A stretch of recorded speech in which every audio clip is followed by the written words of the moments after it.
interesante módulo que iniciamos hoy, contamos con la doctora Gloriana Montaz.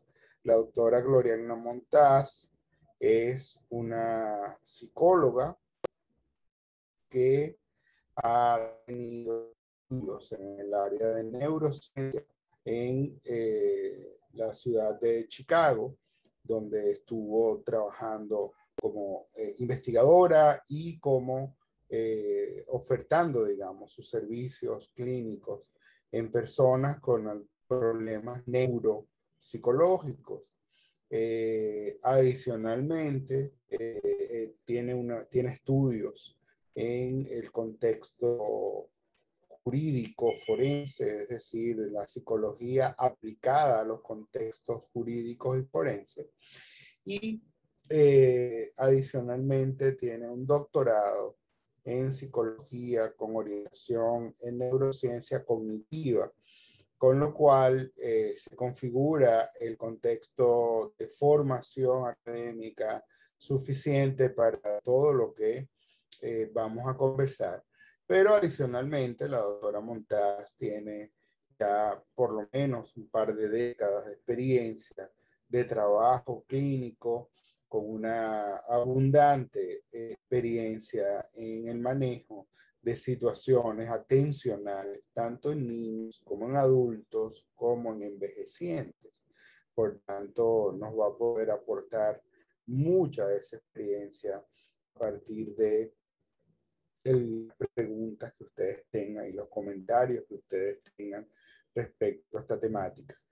La doctora Montaz, nosotros además nos enorgullecemos en decir que es la coordinadora del Departamento de Neuropsicología en el IDECIP, y desde allí coordina pues lo que son los procesos de evaluación, entrevista, como dije antes, de niños, niñas, adolescentes, adultos, envejecientes, así como todo el sistema de elaboración de reportes para el trabajo con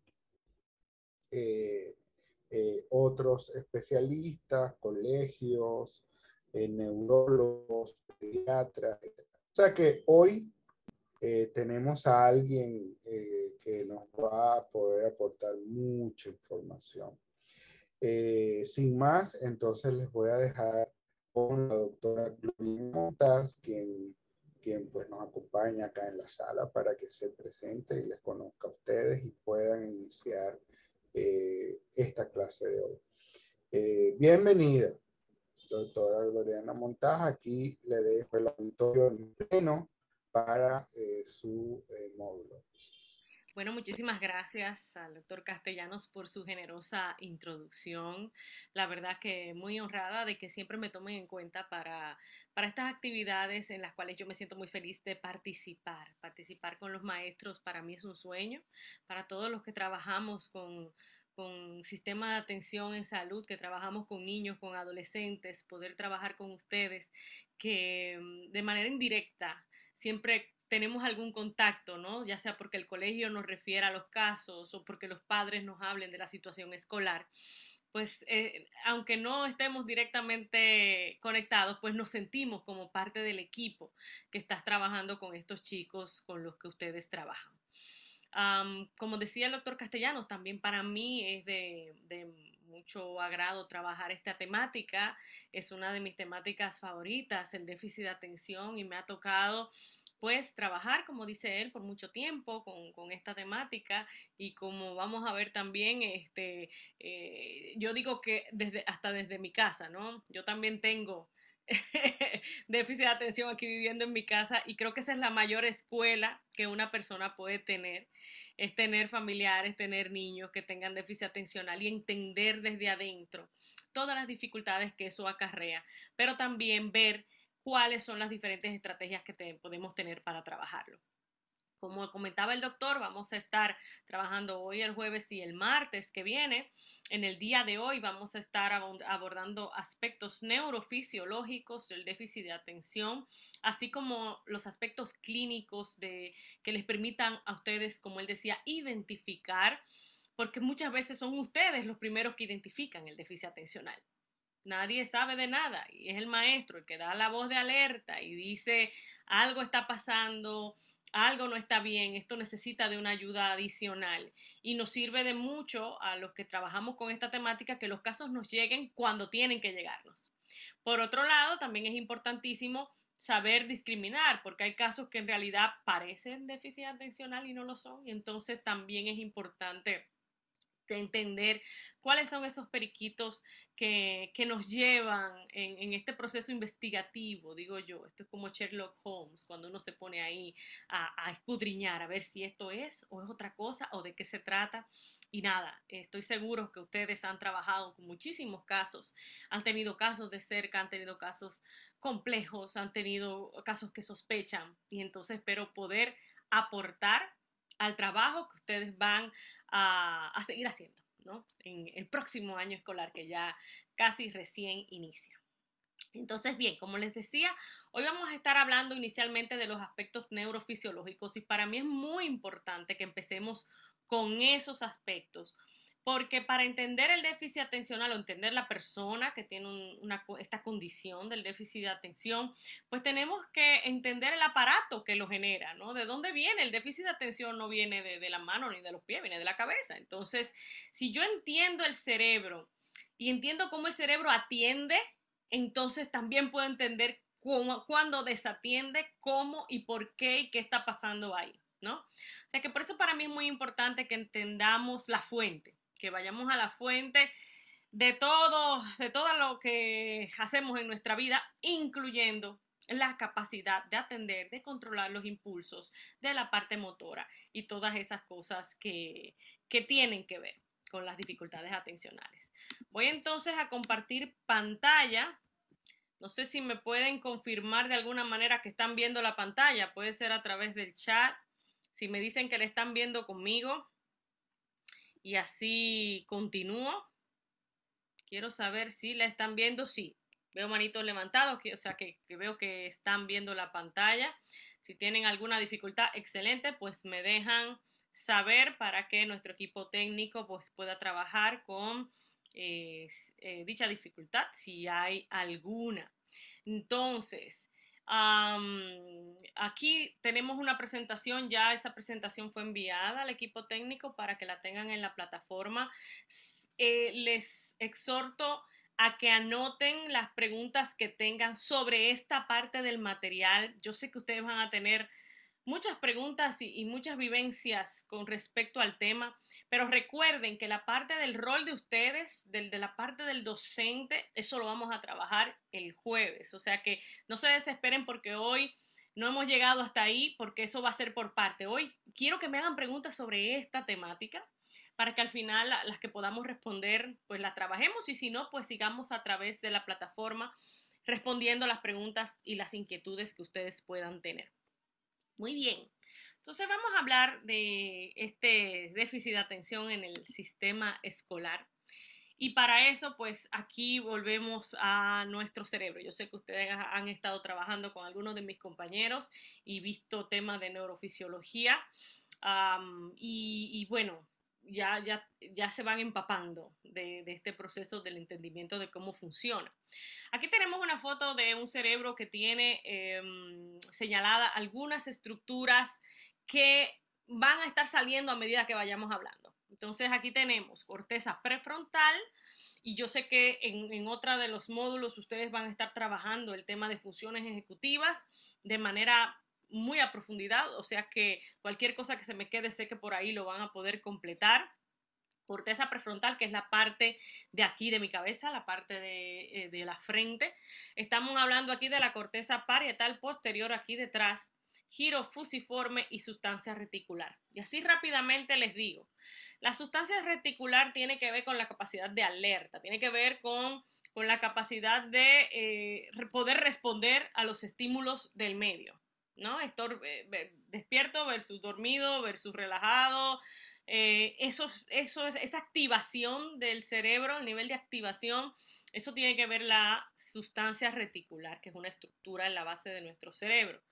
Tenemos el giro fusiforme, que tiene que ver con la parte auditivo-verbal, con la asociación de los estímulos auditivos verbales para hacer sentido, la corteza parietal posterior, que tiene que ver con aspectos visuales y visoespaciales, y como dije al principio, prefrontal, que vamos a ver a profundidad porque tiene que ver con la toma de decisiones, tiene que ver con la resolución de problemas, con el razonamiento, entre otras cosas. Para ponerles así un ejemplo como bien práctico de estas estructuras, más o menos cómo funcionarían, pues imagínense que una persona está frente a un estímulo, frente a una silla, y alguien le pregunta, ¿qué es eso? Pues primero necesitamos de ese nivel de activación que me permita atender hacia lo que movilizarme, ¿no? Hacia lo que me están diciendo. Y luego voy a comenzar a usar diferentes estructuras del cerebro. Primero para comprender la parte auditivo-verbal, comprender qué es lo que me están preguntando. Me están preguntando qué es eso que tengo enfrente. Entonces entiendo lo que me preguntan, pues el giro fusiforme ahí se pone en acción. Lo veo a través de los ojos, pero los ojos mandan información hacia la corteza parietal posterior y hacia la corteza occipital, donde yo veo esto, que es una silla, y de una vez que veo sus características, el color, la forma, el tamaño, entonces vuelvo a esta área de aquí que no se ve, que es interna, donde está mi memoria, y digo, y yo he visto esto antes, yo sabré lo que es. Digo, ah, pues sí, fíjate que esto es una silla, encuentro en la parte auditivo verbal la palabra. Y luego voy a la parte frontal, la parte motora, verbal motora, porque me están haciendo una pregunta y debo responder. Y mi corteza prefrontal me dice, sí, es seguro responder, responde lo que te están preguntando, que tienes la información y respondo. Fíjense como para una cosa tan sencilla como poder discriminar un estímulo visual, yo necesito utilizar gran parte de mi cerebro. Ese mito de que solo usamos el 10% de nuestro cerebro sigue siendo un mito. Y el que usa el 10% de su cerebro tiene serio daño cerebral. Aunque conocemos un par de personas por ahí que más o menos un 10, un 20, pero bueno, eso es otra historia. Ahora bien, lo que sabemos es que usamos todo nuestro cerebro. Usamos nuestro cerebro todo el tiempo. Está en constante activación y en constante consumo de energía. Que esa palabrita se la dejo por ahí para ahorita más tarde porque es importante y tiene mucho que ver con el tema atencional, el consumo de energía del cerebro. Fíjense cómo en otros animales, ¿no? El nivel o el volumen de corteza del cerebro que se dedica a la parte frontal es mucho menor que en los seres humanos. La cantidad de volumen y de células que tenemos en nuestra corteza prefrontal es una de las cosas que nos hace muy diferente del resto de los animales, y para bien o para mal, pero así es, dedica este cerebro del Homo sapiens mucho espacio a esa parte de la corteza y tiene un gran, vuelvo con el tema del consumo de energía, tiene un gran consumo de energía. Aquí vamos a verlo tal vez por los ojos de Corbinian Brodmann. Imagínense ya en los principios de 1900, él ya había mapeado todo el cerebro y lo había dividido y clasificado por áreas funcionales sin tener una resonancia magnética, ni tomografía, ni nada de eso. Ya el señor Brodmann había clasificado en lo que hoy conocemos como áreas de Brodmann nuestro cerebro.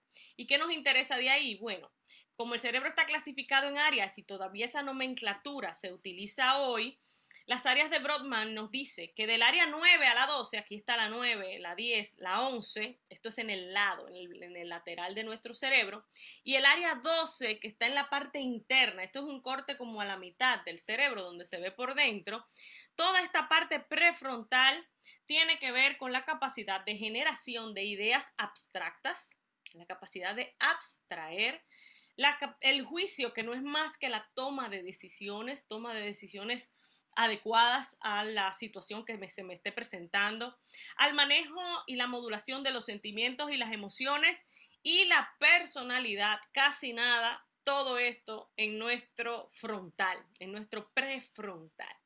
Entonces esta área pues es de muchísimo cuidado, por suerte que este hueso es tan duro por los golpes que uno se da, ¿no? Pero hay que tener muchísimo cuidado con los niños pequeños de no dañarse esta área porque tiene esas funciones tan importantes para el funcionamiento de manera general.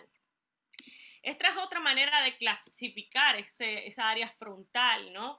Y por sus funciones, porque es un área bastante grande y también la podemos dividir por funciones específicas.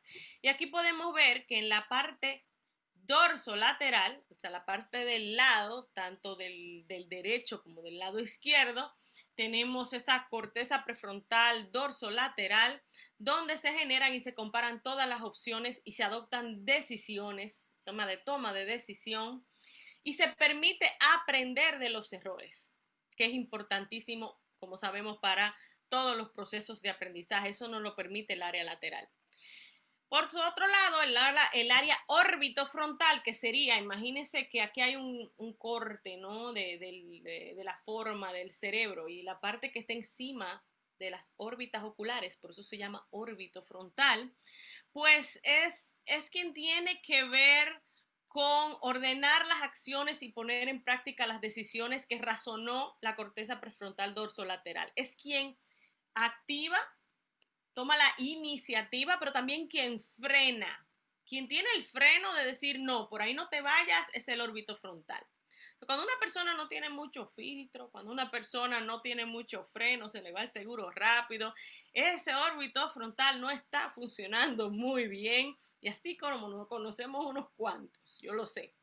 Por otro lado está el área ventromedial, o sea, la parte, si cortamos, si separamos los hemisferios en dos partes, la parte del medio es la parte que tiene que ver con los sentimientos, porque está muy cerca de otra estructura llamada la amígdala, que tiene que ver con el manejo de las emociones, y tiene que ver con esos los sentimientos, las emociones, la capacidad de ser empático, de ponerme en los zapatos de los demás, todo eso allá adentro, entre los dos hemisferios, en la parte frontal, en el área ventromedial. Ya sabrán ustedes que si esto se daña, si hay un daño cerebral en esta área, que de hecho es un área muy sensible y se daña muy fácilmente o disfunciona muy fácilmente ante cualquier tipo de daño, pues entonces ahí vamos a tener dificultades en cualquiera de estas áreas, incluyendo la atención, que estamos hablando hoy de déficit de atención, que también está en el prefrontal, la capacidad atencional. Por eso el tema de tanto cuidado con esta área frontal y el daño puede venir de afuera, como ya sea a través de algo que te cayó en la cabeza, pero también puede venir de adentro, por ejemplo, pérdida de oxígeno, un accidente cerebrovascular, lo que llamamos un derrame cerebral, que no llegue oxígeno suficiente, que no llegue glucosa, que haya un problema, se rompió una arteria por ahí adentro o hay un tumor en esa área, todo eso puede causar problemas con todas esas funciones que hemos estado hablando hasta ahora. Ahora bien, esto es un diagrama realizado por el doctor Mirsky. Mirsky dedicó gran parte de su vida al estudio de los procesos atencionales y su papel en el aprendizaje. Y si llevamos todo lo que hace el frontal, ¿no? Lo que tiene que ver con el frontal y cómo se coordina con otras áreas al contexto del aprendizaje, este sería pues el diagrama que lo explicaría de cierta manera. ¿Qué nos dice Mirsky? Mirsky nos dice que el punto inicial para el aprendizaje es la capacidad atencional. Porque lo que yo no atiendo, no lo voy a recordar. Lo que yo no registro adecuadamente, no voy a poder después reproducirlo adecuadamente. Entonces, muchas veces decimos, y nos llegan muchos chicos y nos dicen que este niño no retiene información, que lo que le enseñamos hoy, mañana no lo recuerda. Y la grandísima mayoría de las veces no es un problema de memoria. Es muy raro que un niño pequeño que no tenga una enfermedad específica en el cerebro o que afecte su cerebro tenga un problema de memoria. Lo que usualmente pasa es que tiene un problema en el registro de la información. Y como no registro adecuadamente, registro por pedazos la información, pues luego me la preguntan y pues registré un pedazo pero no lo puedo identificar o registré pero no sé dónde lo puse. Entonces no puedo acceder a la información que tal vez ya se ha trabajado. O sea que la atención es la puerta de entrada. Sin atención no hay retención. Por lo tanto, no hay aprendizaje. La atención a su vez tiene varios elementos. No, la atención no es atender y ya. La atención primero implica el enfoque. El enfoque, que yo le digo a alguien, mira esto, y la persona lo mire, se enfoca su atención en ese objeto y pueda cambiar el enfoque de la atención. Eso vamos a ver a medida que vamos cambiando el objeto. Entonces, ese enfoque inicial puede ser lo que no esté funcionando bien en algunos de nuestros chicos. Hay chicos que después que enfocan, funcionan bien. Si yo logré engancharlos, enfocaron y arrancaron, pero hay otros que a veces enfocan muy bien, pero no sostienen la atención. O sea, yo logro que me miren, yo logro que enfoquen, yo logro que empiecen una tarea, pero a los 10 minutos pasó una mosca volando, pasó alguien vendiendo coco, sonó un motor, alguien se rió y lo perdí. Y le cuesta volver a enfocar la atención. Entonces, estos son chicos que tal vez su enfoque funciona perfectamente, pero su capacidad de sostener no funciona. Por otro lado, el otro elemento del cual habla Mirsky es del cambio adaptativo del enfoque atencional. Es la capacidad de que ya si ya me enfoqué en un estímulo, pero hay que cambiar, pues yo me adapte a ese cambio. Por ejemplo, si ya yo estoy dando una materia y trabajando con algún material, pero ya se acabó y cambiamos a la materia, ustedes sabrán que hay chicos que levantan la mano y hacen preguntas de la materia anterior y uno dice, pero ¿dónde estaba? Ya yo cambié, o sea, ya estamos trabajando otro tema. ¿Cómo es posible que todavía estemos allá? Porque son chicos que les cuesta hacer el cambio. Y hay chicos que cuando son muy chiquititos hasta hacen sus rabietas, no quieren dejar una actividad. Cuando ya empiezan algo, no quieren dejarlo. Y eso puede ser una señal de una dificultad en ese tercer elemento de la capacidad atencional. Otro de los aspectos muy importantes para el tema del aprendizaje es la autoobservación. O sea, después que pude atender a lo que estoy viendo, pues ese tema de yo valorarlo y de yo entenderlo y yo entender qué significa ese estímulo con respecto a mí, ¿no?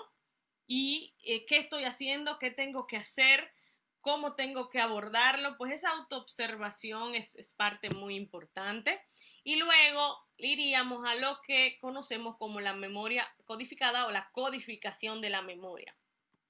Cuando yo registro una información a través de mi proceso atencional y la autoobservación, pues luego para yo guardarla le pongo una etiqueta. Imagínese un gavetero donde usted tiene varias gavetas y usted dice, esta es mi gaveta de guardar cajitas y esta es mi gaveta de medias y esta es mi gaveta de herramientas. Esa etiqueta es muy personalizada y es muy particular a mi personalidad, a mi temperamento, a mis experiencias de vida, porque lo que tal vez yo guardaría como artefacto muy interesante, la persona de al lado, el mismo artefacto lo pone en la gaveta de cosas aburridas.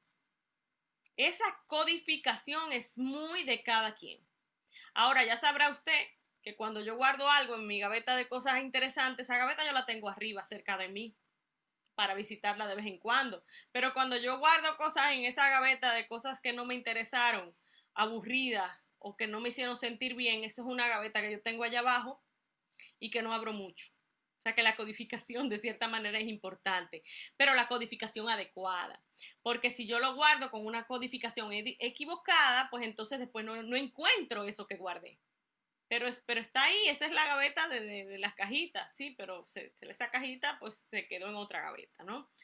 Y luego vamos a lo que sería realmente el aprendizaje, que es cuando ya integramos esa información después de atender, de autoobservar, de codificarle en nuestra memoria.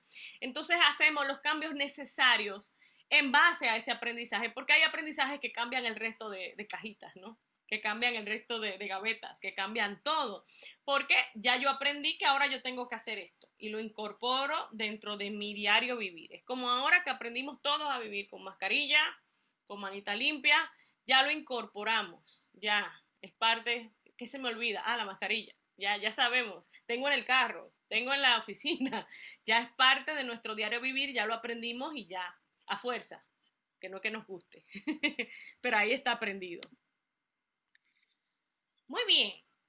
¿Qué tenemos que entender sobre la atención del prefrontal, la capacidad atencional desde nuestro lóbulo prefrontal? Primero que es una atención voluntaria. ¿Y qué quiere decir esto? Bueno, quiere decir que si hay una atención voluntaria, hay una atención involuntaria. O sea que hay cosas a las que yo atiendo sin necesidad de hacer un esfuerzo, involuntariamente, ni siquiera hasta conscientemente. Si a usted le gustan los helados y pasa cerca de usted el carrito de los helados, usted va a atender a eso de manera muy natural y sin esfuerzo. ¿Ok? Va a voltear la cabeza, se le va a voltear sola hacia el carrito de helado que usted lo oyó que pasó. Esa atención es involuntaria, no es prefrontal. La prefrontal es voluntaria, quiere decir que yo tengo que hacer un esfuerzo consciente para atender. Tengo que hacer un esfuerzo porque no necesariamente es algo que naturalmente me encante, me guste o igual no lo sé. Es algo nuevo probablemente y tengo que hacer un esfuerzo consciente de prestar atención. Y eso hace que ese tipo de atención sea un tipo de atención que consume mucha energía. Ahí volvemos con el concepto del consumo de energía. Consume mucha energía, demanda mucha energía y cansa. Es una atención agotadora. En ustedes venir aquí en la tarde, después de haber comido, después de una jornada de trabajo, eso es atención voluntaria. Usted está aquí haciendo un esfuerzo para atender a esto que estamos viendo hoy. ¿Y qué ocurre? Como digo, es agotadora. ¿Por qué? Porque el frontal es el área del cerebro que más consume energía. Consume energía en forma de glucosa y de oxígeno que nos llega a través de la sangre. Y el área frontal, todo el cerebro consume muchísima energía porque siempre está prendido y trabajando, pero el frontal es el que más consume energía.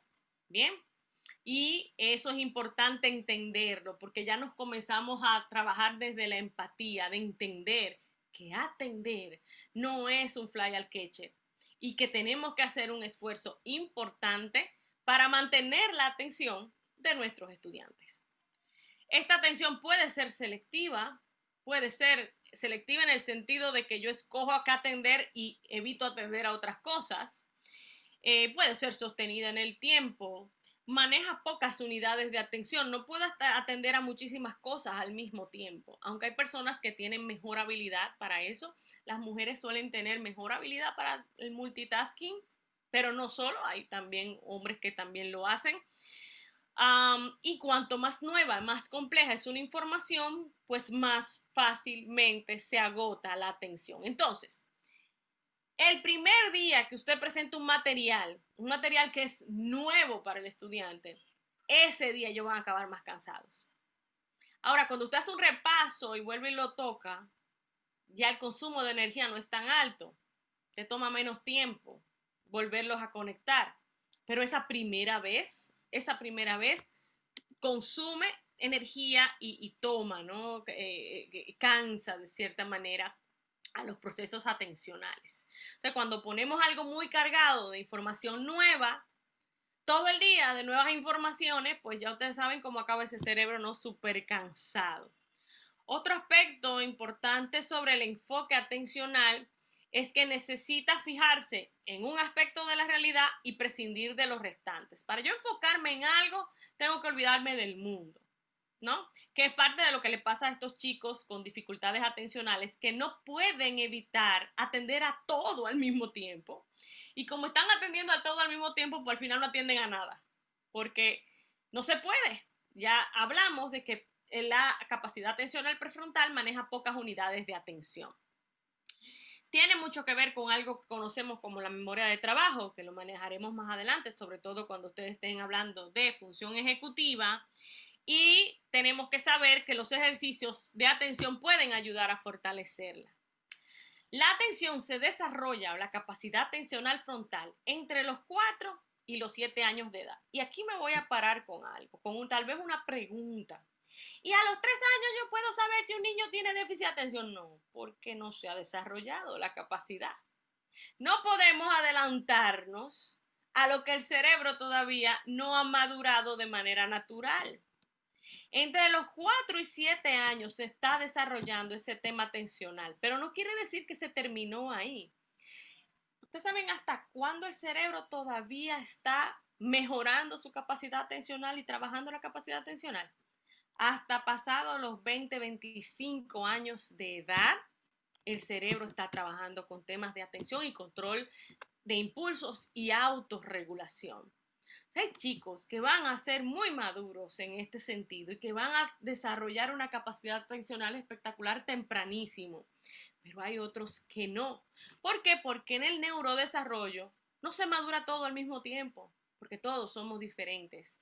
Entonces es muy importante entender que aunque un niño esté mostrando rasgos de dificultades atencionales a los 5 años, eso no quiere decir que no madure más adelante y que no logre luego esa capacidad necesaria para hacer las tareas que se le pide y no logre esa autorregulación. Podría lograrla de manera espontánea como parte de su maduración. Yo particularmente no evalúo niños menores de 6 años para ver si tienen dificultades atencionales. No porque no las tengan, sino porque necesitamos darle el tiempo a su cerebro de hacer su trabajo y de ver si reorganizando aspectos externos del entorno, el cerebro logra hacer la maduración necesaria para poder funcionar dentro del ambiente que se le está solicitando. Entonces esa parte es muy, muy importante que la tengamos en cuenta, el tema de la edad, ¿ok? De la edad y del medio y del contexto y todo eso que se necesita para madurar esta parte atencional. Con los años vamos perdiendo más capacidad de atención que de memoria. Entonces volvemos con la misma cantaleta. Cuando ya vamos entrando en ciertas edades, entonces comenzamos, ay, a mí se me están olvidando las cosas, yo no encuentro tal, dejé la llave botada, yo me llevé el control remoto para la oficina, yo dejé botada el no sé qué, pero en realidad, en la mayoría de los casos de adultos, no adultos envejecientes, adultos jóvenes, pues se trata de un tema de pérdida atencional y más en la vorágine en la que vivimos, donde estamos haciendo tantas cosas al mismo tiempo, manejando tantos niveles atencionales al mismo tiempo, con una tecnología que nos lleva a millón, con mucho estrés, con temas emocionales. Cónchale, digo yo, a veces le pedimos demasiado al cerebro. Yo quiero darle piña, piña, piña, piña por 20, 40 años y yo quiero que él esté igualito. Y el cerebro dice, ¿sabes qué? Agárrame ahí, yo te espero en la bajadita. Sigue, tú sigue y tú verás y yo te caigo atrás. El cerebro a veces nos da unos jalones de oreja y nos dice, hey, llévame suave. Porque comenzamos con la edad a perder capacidad atencional, que también es algo bastante normal, salvo que una evaluación determine que se trate de que hay una situación neurológica subyacente o una depresión o cualquier otra cosa sucediendo que justifique la pérdida de memoria real, ¿no? Más allá de dificultad atencional, pérdida de memoria. Por eso les decía que la sobrecarga de estímulos afecta el sistema atencional. Y hoy en día la sobrecarga de estímulos es algo muy común. Y yo no estoy hablando hoy en día solo por los electrónicos, ¿no? Yo creo que desde hace mucho tiempo, desde que nos movimos de la ruralidad hacia la urbanización, la vida se ha vuelto mucho más compleja, mucho más complicada y es una sobrecarga de estímulos muy grande. Les pedimos mucho, pero también a los chicos de empezar a escolarizarse a los 7 años. Ya le estamos pidiendo que lean y escriban en preescolar y yo creo que, y los tenemos en clase de música y en clase de deporte y en clase de idiomas y 2 idiomas ya y no han ni entrado a la primaria y es una sobrecarga importante de estímulos que algunos la van a aguantar, la van a tolerar, pero otros no.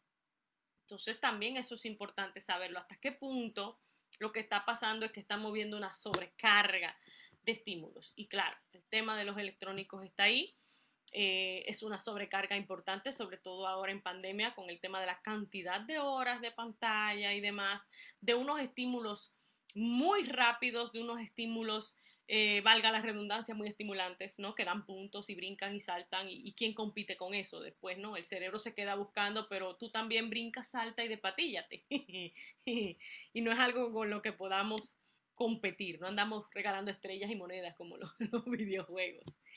Ok, este es un diagrama que para mí es clave para todo el que quiera entender temas atencionales y tal vez liberarnos de algunos mitos de la atención. Aquí estamos observando pues el tiempo que dura normal una persona promedio atendiendo a un estímulo. ¿Ok? Fíjense que tenemos un diagrama en el que sube la capacidad atencional y se mantiene aquí arriba y después baja. Baja un rato y vuelve y sube, pero no subió al mismo nivel que estaba, pero subió y se mantiene. Y si seguimos esto, vuelve y baja y después vuelve y sube, pero también todavía se queda cerca de ese nivel aceptable de atención.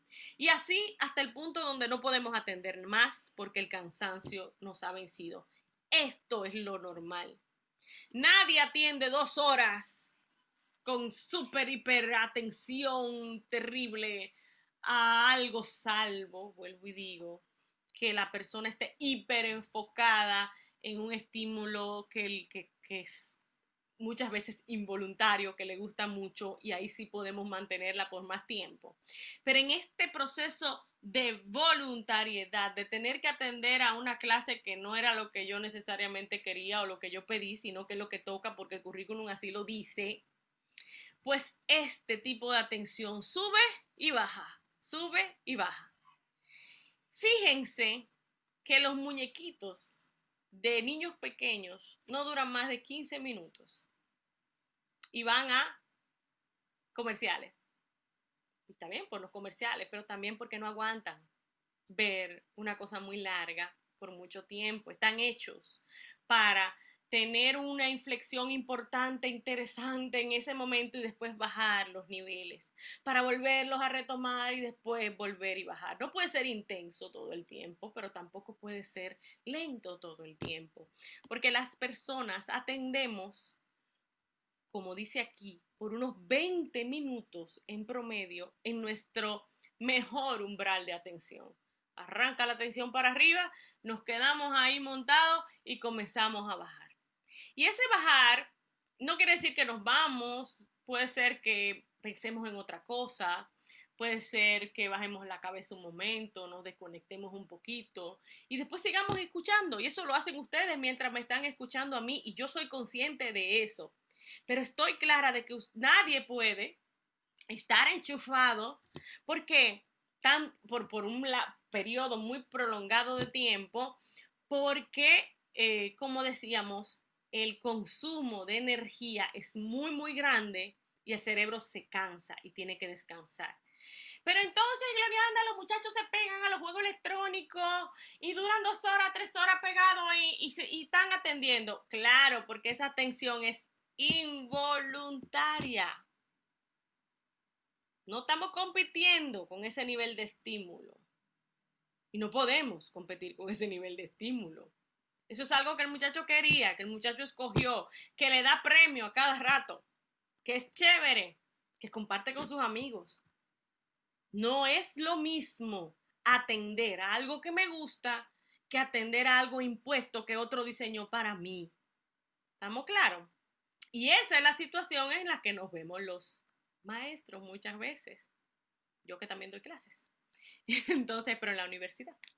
Y entonces nos vemos con que eso es lo que toca y a algunos les gusta y a otros no les interesa y tenemos que lidiar con eso, porque muchas veces no les interesa. Ustedes están aquí haciendo este diplomado, entiendo que lo quieren hacer, somos todos adultos, muy bien, pero cuando usted está ahí por obligación, el consumo de energía es diferente y por eso las estrategias de enseñanza tienen que estar adaptadas a estas inflexiones y a estos cambios. Yo sabiendo que voy a repuntar en un momento captando esa atención, que después vamos a bajar y podemos hacer cualquier cosa, aunque sea movernos, pararnos, o aunque sea cambiar de página, o aunque sea yo me paré, o aunque sea yo cambié la voz, o yo ahora te voy a poner un estímulo de esta manera y ahora voy a la pizarra y después mejor pongo un video o pongo algo auditivo. Esos cambios mantienen la atención por más tiempo. Ahora bien, si yo me paré a hablar con el mismo tono de voz por 45 minutos y sin pararme de una silla y sin llamar a uno, sin hacer un chiste, sin reírme, sin hacer una anécdota, ese nivel de atención es insostenible. Entonces, son parte de, por eso, las estrategias que ustedes tanto han trabajado y aprendido en la enseñanza necesitan estar aplicadas a este formato de tiempo, en donde la atención va a durar 15, 20 minutos, va a bajar, va a volver a subir, va a bajar, va a volver a subir y después va a llegar a un punto en que ya se van a cansar. Y estos son chicos, esta persona que está aquí no tiene dificultad atencional, ¿eh? Ahora, si el chico tiene dificultad atencional, es otro negocio. O no se puede encaramar, o después que se encarama, se cae y no puede volver a subir. Entonces, son otras las estrategias que tenemos que trabajar con estos chicos. ¿Qué afecta la capacidad atencional? Pues obviamente la fatiga, la afecta el estado emocional, llámese el estrés. El estrés afecta a la capacidad atencional. La alimentación también la puede afectar, la alimentación sobre todo cargada de cosas artificiales, cargada de colorantes, cargada de azúcares, no sin azúcar, porque obviamente el cerebro consume azúcar, consume glucosa y oxígeno. También el que no ha comido nada, pues tampoco puede atender. El que no ha tenido un golpe de glucosa en la mañana, pues es que no se puede, que el cerebro está con el tanque vacío, ¿no? O sea, que la alimentación afecta el tener muchas preocupaciones, los temas pendientes y la falta de movimiento. Estos chicos todo el día pegados a una cuestión porque la pandemia no los deja salir, que no salen, no hacen ejercicio, no se mueven. Y el ejercicio está probado por muchos estudios que afecta positivamente la retención de información y la memoria, la capacidad atencional también. Entonces el ejercicio es clave. El ejercicio que debería ser diario, 3, 4 días a la semana lo mínimo, y que nuestros chicos están tan deprivados muchas veces de ejercitarse, ya sea porque viven en apartamentos o viven en zonas que son peligrosas y no los dejan bajar, no los dejan salir, y entonces no necesariamente tienen esa capacidad de movilidad. Muy importante el tema de cómo el estrés afecta el aprendizaje. ¿Ok? Y eso voy a hablarlo ahora un poquito, ¿no? En estos slides que siguen a continuación. El cerebro que tenemos tiene 50.000 años, ¿no? De su evolución. O sea, que estaba preparado para personas que vivían en la selva y que estaban expuestos a situaciones de otros animales, de desastres naturales. Y nuestro sistema límbico, o sea, la parte central del cerebro que tiene que ver con ese manejo de las emociones, con esa modulación de las emociones y la respuesta a los estresores, al miedo, a la ansiedad. Esa parte pues evalúa las amenazas y recompensas del medio como lo hacía antes también. Bien, entonces, ¿qué ocurre? Si el sistema límbico detecta que su persona está de cierta manera en peligro porque está estresada, porque hay un estímulo amenazante en el medio, el cerebro prioriza la defensa de la integridad física por encima de cualquier otra cosa y mucho menos el aprendizaje de matemática o de español. Si el sujeto se siente amenazado de alguna manera y el sistema límbico no sabe si es un jaguar que está persiguiendo a la persona o si es que le están echando un boche muy terrible delante de todos los estudiantes, simplemente actúa en defensa, actúa para proteger, actúa para preservar la supervivencia de la persona. ¿Y qué hace? Pues envía una serie de químicos, de neurotransmisores adrenalina, cortisol, que lo que van a hacer es preparar el cuerpo para lo que sabemos que es correr o pelear, ¿no? Es cómo funciona el sistema nervioso ante las amenazas, correr, pelear o frizarse, que es la otra cosa que puede hacer. Eso ya es algo bastante conocido y bastante manejado. Pues perfecto, estamos ante una amenaza, envío esa serie de químicos, preparo mi cuerpo para correr y pelear y le doy prioridad a el flujo sanguíneo, se acelera el ritmo cardíaco, se acelera la respiración, toda la sangre va a las extremidades, paralizo la digestión. ¿Y qué ocurre? Todos los procesos frontales en ese momento están desconectados. Entonces, el razonamiento, el juicio, en ese momento no está tan claro porque el interés no es entender necesariamente lo que está pasando, sino proteger a la persona.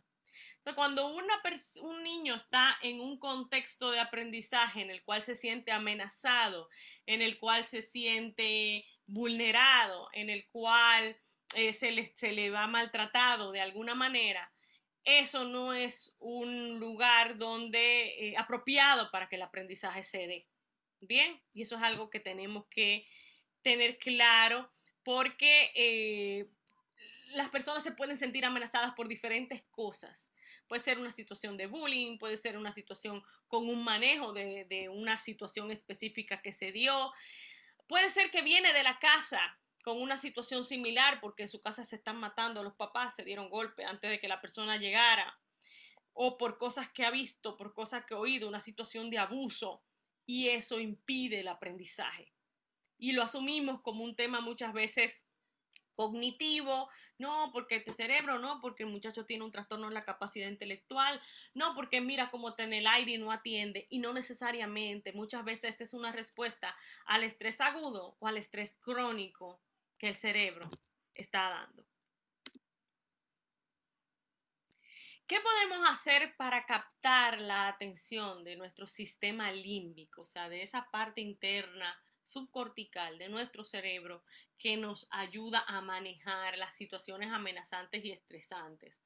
Pues en los procesos de enseñanza lo ideal es intercalar la información académica con historias, con anécdotas, con metáforas, hacer preguntas que despierten la curiosidad, ponerlos a ellos a reaccionar y a dar información de lo que conocen, con chistes, con el humor, con reírse de uno mismo, ¿no? Con compartir la experiencia de los demás. Todo eso permite generar un neurotransmisor que es la dopamina, que es el neurotransmisor asociado con los sentimientos agradables, con el sentimiento de placer. Y es cuando hay dopamina y serotonina en el cerebro de manera abundante, el conocimiento se fija mucho más fácilmente. La retención del conocimiento es mucho más plausible. La persona que está motivada en el aula tiene un núcleo accumbens con altos niveles de dopamina. Fíjense aquí, este es un cerebro que abrimos en dos. Entonces, en la parte adentro del cerebro, en la parte, como dije, subcortical, porque esta es la corteza cerebral aquí arriba, pues tenemos el giro del cíngulo. Todas estas son estructuras límbicas. El giro del cíngulo, tenemos el hipocampo, que es donde guardamos nuestros recuerdos, codificamos la memoria, guardamos y retenemos. Y está aquí, fíjense cómo la amígdala está pegadita del hipocampo, de la parte de la memoria, la parte de las emociones está pegada. Por eso recordamos con tanta facilidad cosas cargadas de emoción, sea positiva o negativa. Son estructuras que están cerquitas, ¿no? Entonces, todas estas estructuras, incluyendo el núcleo accumbens que está aquí, pues cuando está lleno de dopamina, la persona está motivada, ¿no? Eso es lo que han encontrado los estudios. Se ha llenado de dopamina a la persona que le gusta lo que está escuchando y está bien motivado. Y claro, tenemos que saber que el sistema atencional, acuérdense que hablábamos del sistema reticular, que empieza por la activación general del cerebro, es lo primero que se activa cuando hay una situación amenazante, no es el frontal. Entonces, para llegar al frontal, primero tenemos que ver si este estímulo en el que estoy enfrente es un estímulo potable, si me siento seguro, si me siento que puedo confiar en esta persona, si me siento escuchado, si me siento visto.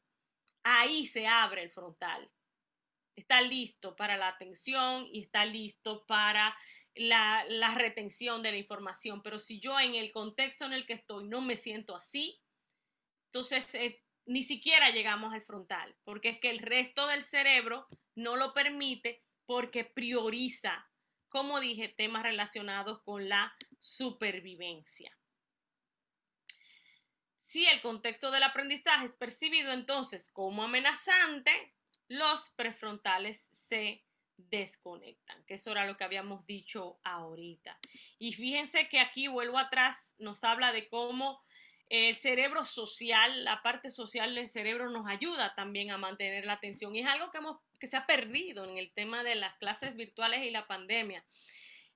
El aprendizaje por socialización, que es tan importante, es una parte tan vital de que los chicos pueden aprender en clase, pero no solo aprenden en clase, a veces aprenden escuchando a sus compañeros, a veces aprenden porque los compañeros estaban haciendo un comentario sobre la clase que dieron y eso refuerza el aprendizaje.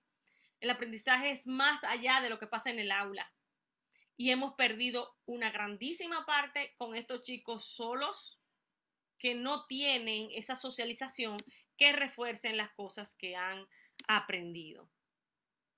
Si el contexto entonces educativo es recompensante, pues como decimos, estamos llenos de dopamina y sentimos placer al aprender y placer al estudiar.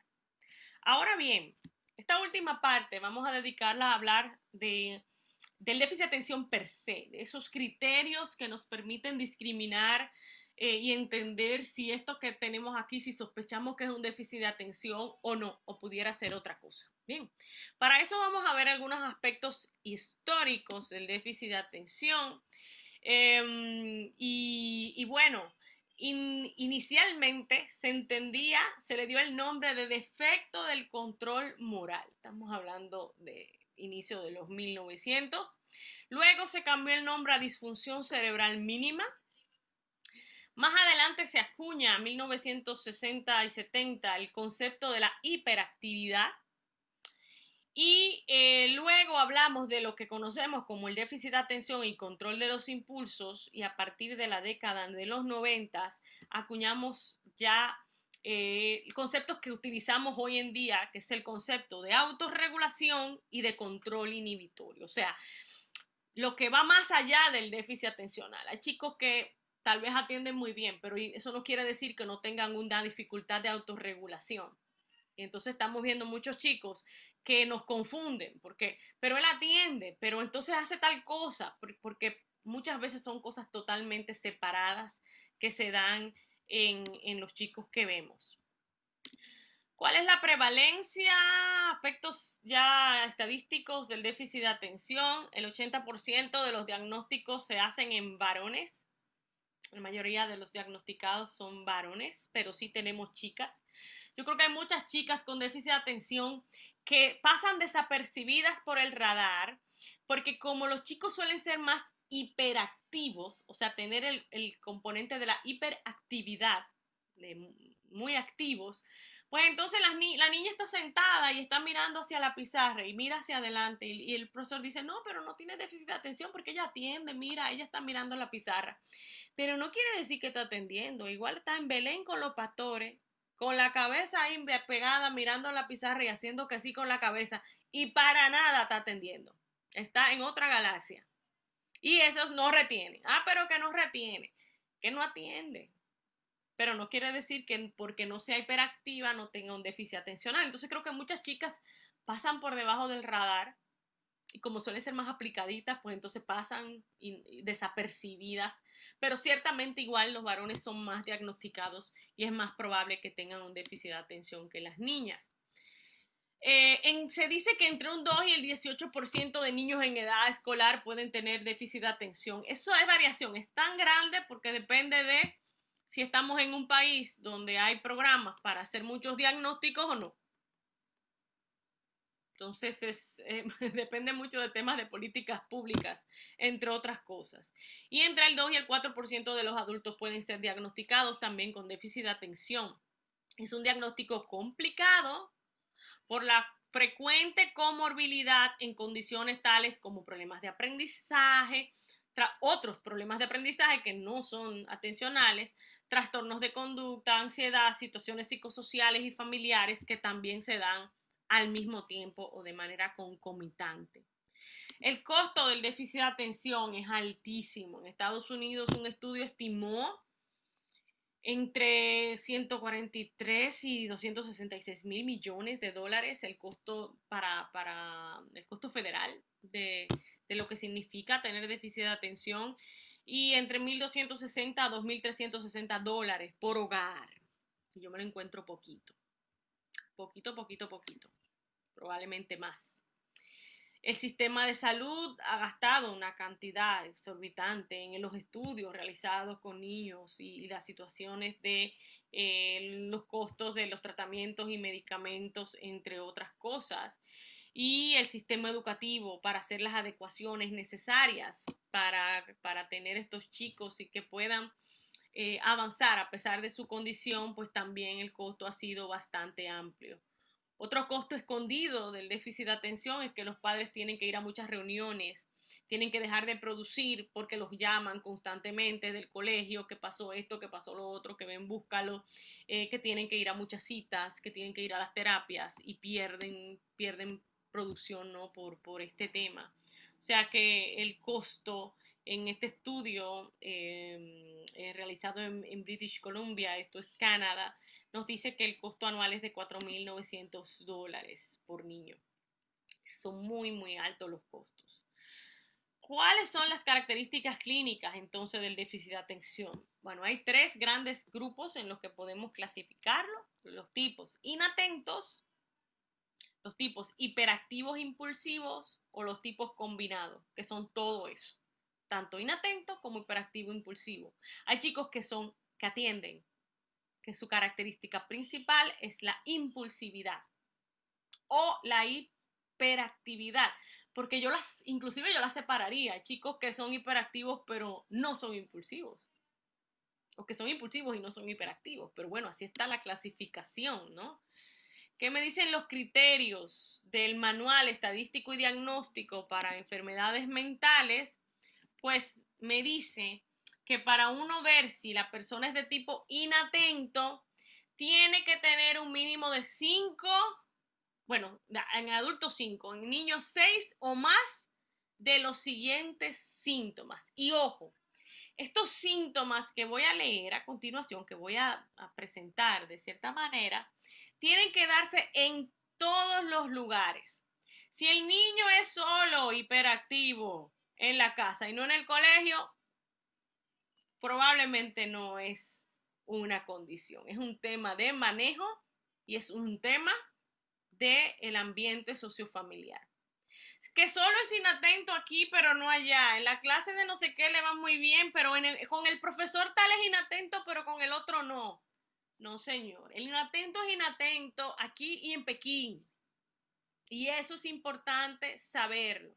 No es con una materia, es con todas. Claro, tomando en cuenta que cuando algo le gusta, entra la atención involuntaria. Pero no cambia, o sea, no sigue siendo esa persona, sigue teniendo esas características. Lo que pasa es que se le hace más fácil en el caso de ciertas materias porque le gusta la temática y porque entra ahí conectada la atención involuntaria. Entonces, ¿cuáles son esos criterios? Cosas que ustedes han visto miles de veces. Que si no presta atención a los detalles, que si comete muchos errores, que no es preciso en el trabajo que hace, que tiene dificultad para mantener la atención hasta inclusive en actividades recreativas, ¿no?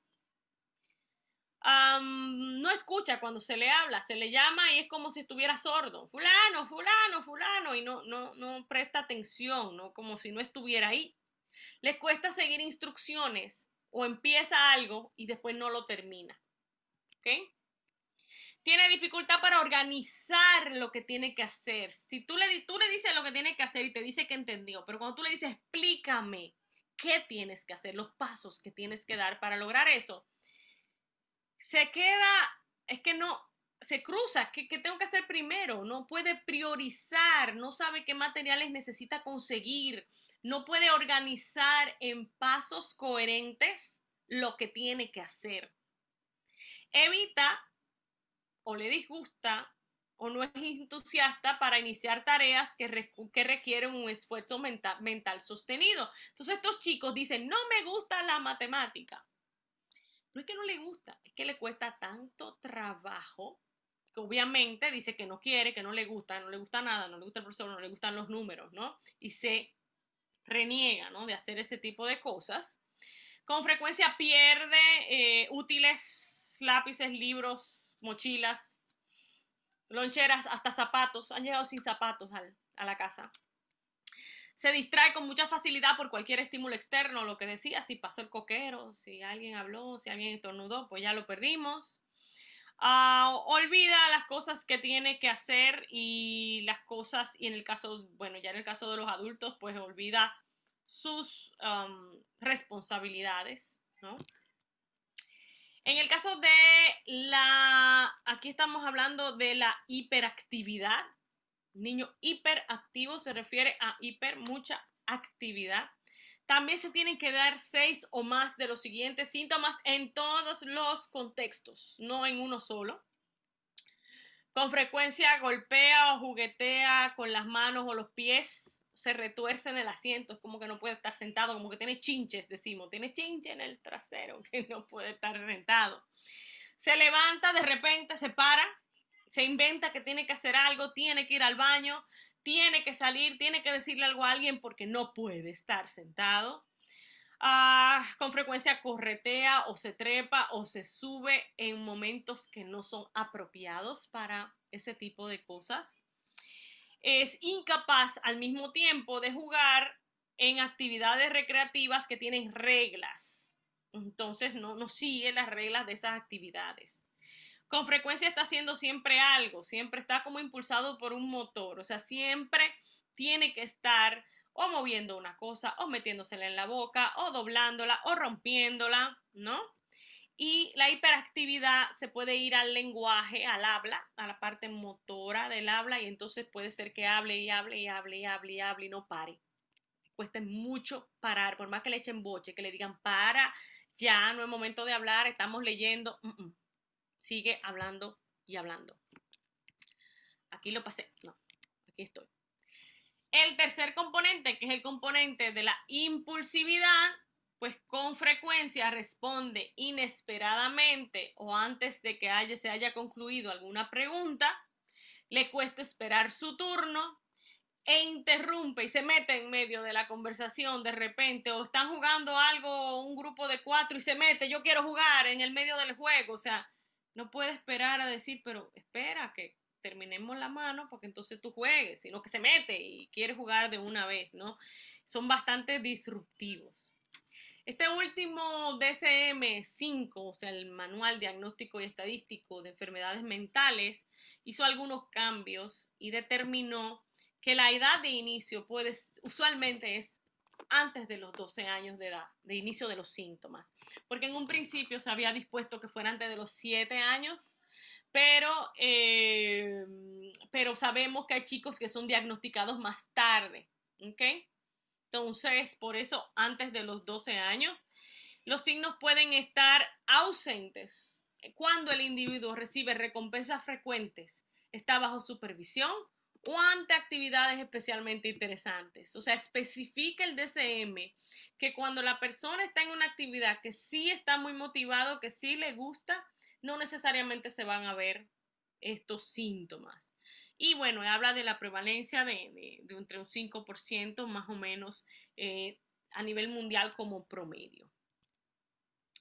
Algunas de las teorías superadas tienen que ver con esas ideas de que el déficit de atención ocurre causado por la mala crianza. Y ciertamente un niño o niña que es criado sin límites, que es criado sin estructura, que es criado sin consecuencias claras, que cambia de mano en mano, pues puede ser que se exacerben sus síntomas y sean mucho más severos de lo que realmente cognitivamente pueden manejar, pero esto no es un tema que se cause con la crianza, esto es un trastorno neurológico del neurodesarrollo con implicaciones genéticas probadas importantes.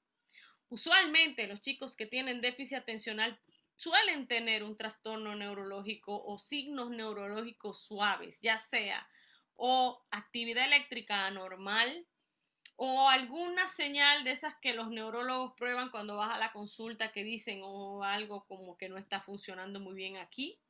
Gran cantidad de ellos, cuando haces el historial de salud, del desarrollo, de la gestación, del parto, nos encontramos con que han tenido dificultades durante el proceso inicial de gestación o parto, ya sea que son prematuros, ya sea que nacieron con bajo peso o que tenían circulares, que broncoaspiraron líquido amniótico, meconio, que tuvieron que ponerle oxígeno, que no lloraron cuando nacieron, que se pasaron de tiempo. Ay, que nació moradito y se pasó 3 semanas, entonces lo sacaron y lo tuvieron que reanimar.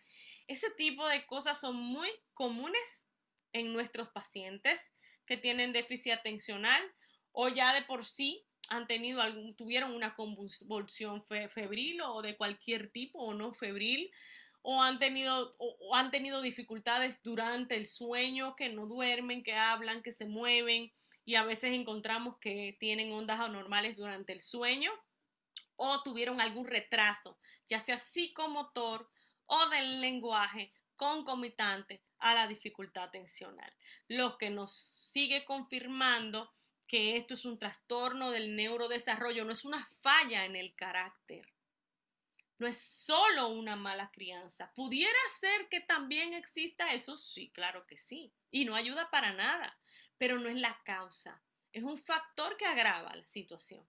Y eso es importante también saberlo, son teorías que hemos superado. Aquí está más un panel de ondas cerebrales, porque muchos de estos chicos, cuando se le hace un electroencefalograma, encontramos que tienen ondas lentas en la parte frontal del cerebro, donde está la capacidad atencional. Encontramos ondas lentas o encontramos simplemente eventos paroxísticos anormales, ¿no? En el área frontal y otras áreas del cerebro. Aquí algunas imágenes de diferencias. Por ejemplo, esto es perfusión sanguínea entre chicos que tienen déficit de atención y algunos que no la tienen. Y este cerebro que está acá, pues se ve mayor perfusión sanguínea, tiene mayor color rojo, mayor color amarillo y blanco, hay mayor llegada de oxígeno y glucosa, aunque también demasiada perfusión sanguínea también es un problema, porque cuando tú hiperatiendes o atiendes a todo al mismo tiempo, no atiendes a nada. O te enfocas en una cosa y después no puedes cambiar.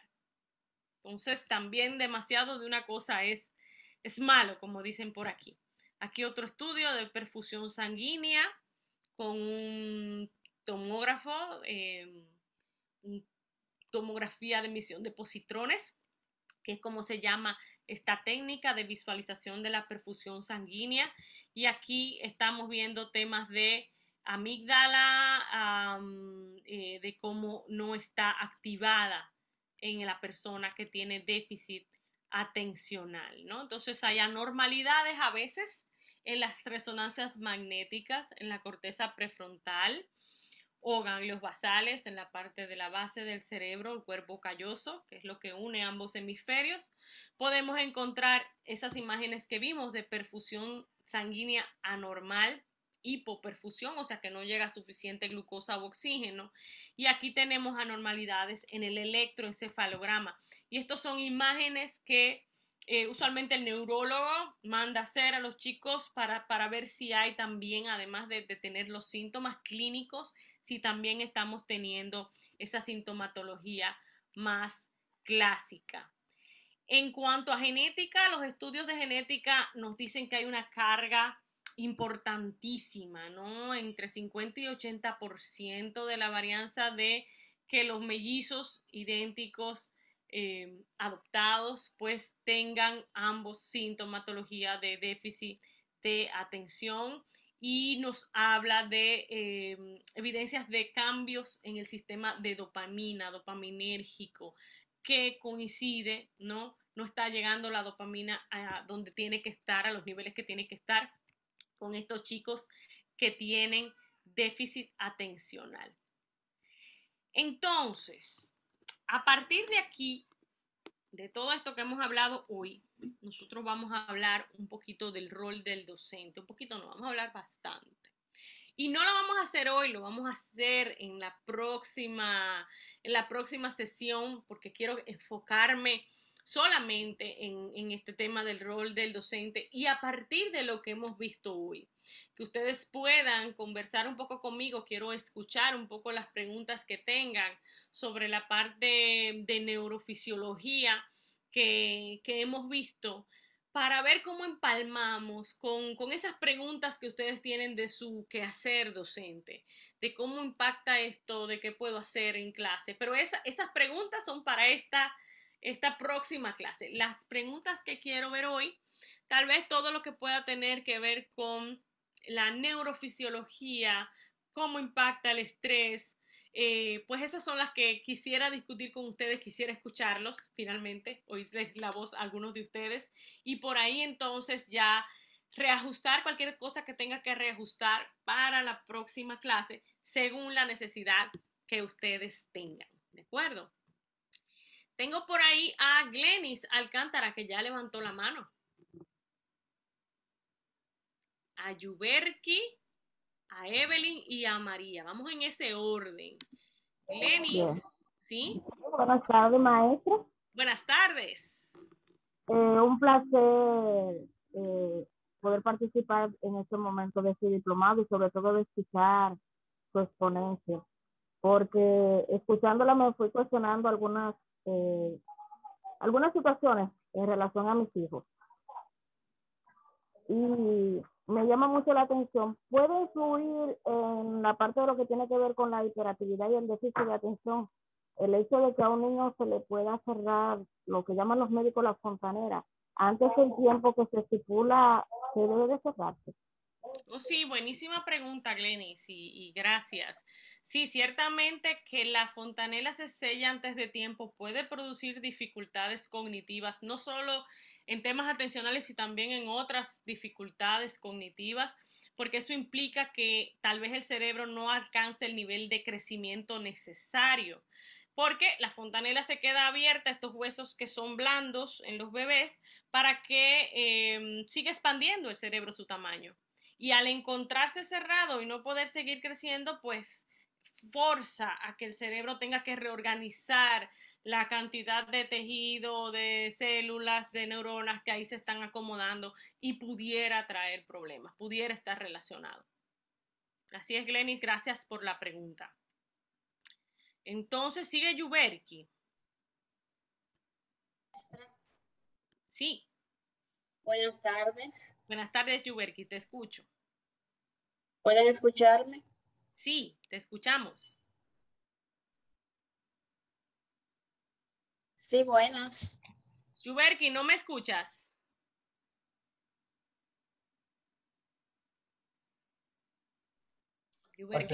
Pasemos a la próxima. A la próxima porque Yuberki no está escuchando. Tenemos a Evelyn. Sí, buena. Excelente presentación, maestra. Me he cuestionado mucho en muchas actitudes que a veces tenemos. Para nosotros los que trabajamos con los pequeños, con los del nivel inicial, ¿cuál sería la recomendación más exacta para dar un seguimiento a esos niños que vemos que tienen que no llegan a concentrarse adecuadamente en nuestras aulas? Y como usted decía, para no diagnosticar tan tempranamente, erradamente, ¿qué podemos o cómo podemos visualizar a estos niños? ¿En qué debemos percatarnos, fijarnos cuando nos damos cuenta que hay un niño que como que no nos atiende bien? ¿Qué serían las recomendaciones que deberíamos seguir para darle ese seguimiento a este proceso de la atención con ellos? Ok, como te decía Evelyn, para la próxima sesión voy a hablarles sobre aspectos o el rol específico de ustedes y cosas que ustedes pueden hacer para, para trabajar con sus chicos, pero sí te digo, y creo que es muy acertado eso que ya lo estás pensando así de, bueno, no queremos sobrediagnosticar o decirle, alarmar a los padres no, antes de tiempo, además que el diagnóstico toma una serie de pruebas que se tienen que hacer y no probablemente más de un profesional que va a trabajar con esos niños, pero yo creo que es interesante alertar a los padres de decir, mira, estamos viendo cierta dificultad en el niño de este tipo, ¿no? De no seguir instrucciones o no poder completar los trabajos o con temas con el control de impulsos, pero como dije, estar pendiente de que en nivel inicial tienes una todavía probabilidad de que ese niño de manera espontánea llegue a ese nivel de funcionamiento deseado y que tal vez alertando a los padres y tomando ciertas medidas que me funciona a mí en clase, le digo a los padres para que también ellos puedan tomar esas medidas en casa, chicos que funcionan que reaccionan, qué sé yo, al refuerzo positivo. Todo eso lo vamos a hablar en la próxima clase, pues entonces podamos trabajar en equipo para apoyar a esta familia y estar pendientes de que si esto sigue más adelante hacia allá la primaria y no mejora, pues entonces recomendar, referir para hacer una evaluación y entonces ya tomar las medidas del lugar con la familia, con el niño y unas recomendaciones que también se le hacen a la escuela. Muy bien, Evelyn. Yo sé que en medio te respondí, pero yo te aseguro que te sigo respondiendo en la próxima clase. María.